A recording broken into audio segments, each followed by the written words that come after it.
A system is as strong as its weakest link. For example, it takes a small subsection of an air supply or return system to mess up the entire system.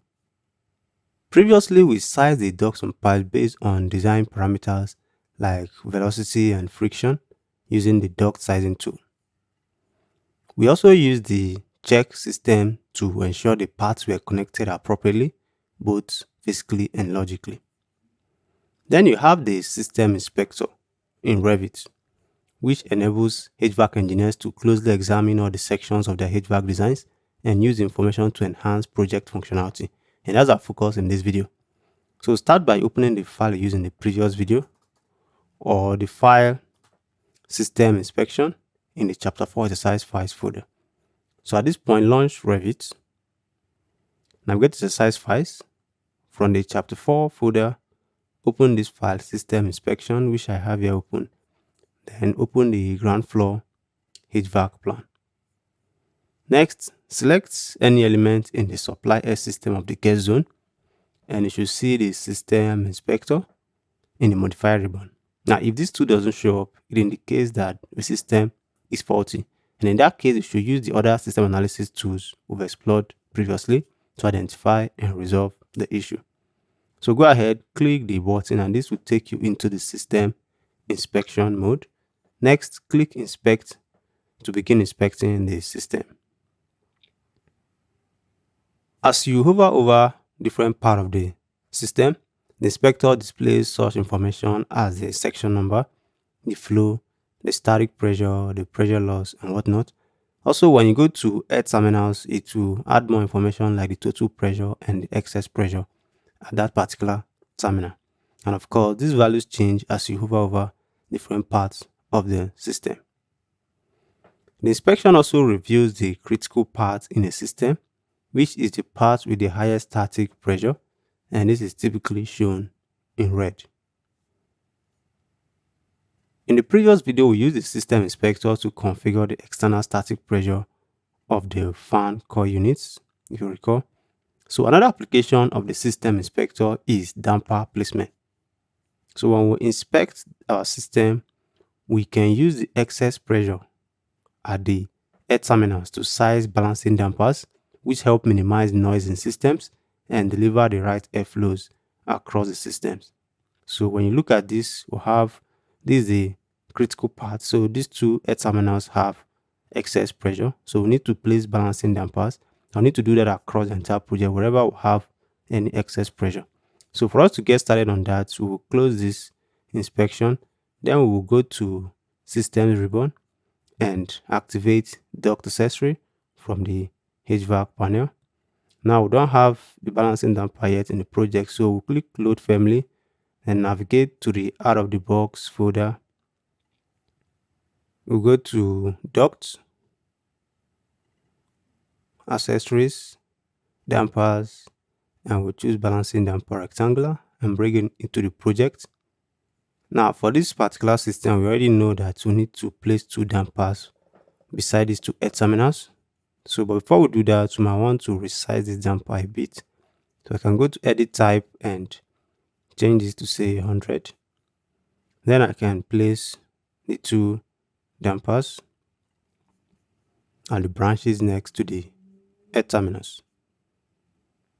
And you notice that the dampers inherit the duct size as you place them, and that's because of the part type in the family category and parameters. So for us to now size these dampers, we'll first of all set their pressure drop to 0. Then we'll go back to system inspector. Then we'll click on inspect once again. So from here, I have excess pressure of 174.9 pascals on this air terminal and excess pressure of 183.4 pascals on this air terminal. So we'll quickly place that. This is 174.9 and this is 183.4. Now you also notice that you can configure the loss method and loss method settings for the various dampers and these are instance parameters, so you can configure that for each of them uniquely. So now we need to use this workflow to place balancing dampers across all the air systems with excess pressures in the entire project. So of course, not all of them might have. For example, this return have only one air terminal, so I don't need to place any balancing damper. So in this supply air system here, when I click on this, I can inspect the system and find out where I have an excess pressure.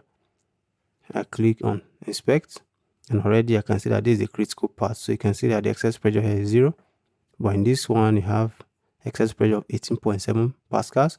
So I need to place a damper here and size it to 18.7 pascals and whatnot. So that's how I can go around the system until I've placed balancing dampers anywhere I have an excess pressure to minimize noise and deliver the right airflows across the entire project.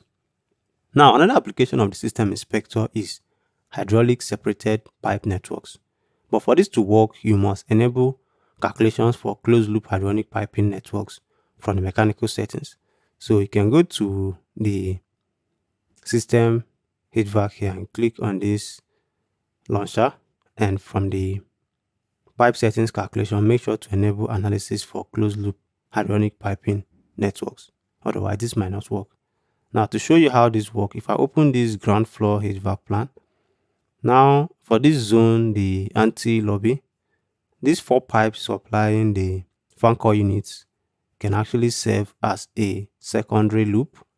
So I can select the 4 pipes. I can just select and filter to pipes.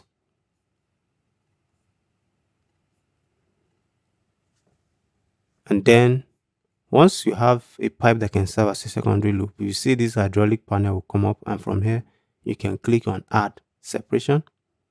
Now when you look closely at these pipes, you will notice the supply and return pointing arrows on these secondary loops. Also, when you check the system browser, you will find that Revit has created additional logical systems. So under chilled water return, this is the primary and this is the secondary loop. The same for the other 4, because these are 4 pipes, chilled and hot water supply and return, which is what you can see here. So now, because this is a secondary loop, you can actually use the system inspector to inspect it independent of the primary loop. So when I select any of these pipes here now, I can inspect the system independent of the primary loop. So you can see how this can inspect what is happening within this area of the entire pipe network. And of course, when you're done, if you want to remove that, you can always select the pipe. If it has the separation added, you can click on remove separation, and that will be removed from the project. So as you can see, the system inspector is a powerful tool to interrogate your HVAC design in Revit, and now you can inspect every part of your HVAC systems. In the following video, we'll explore yet another systems analysis tool in Revit.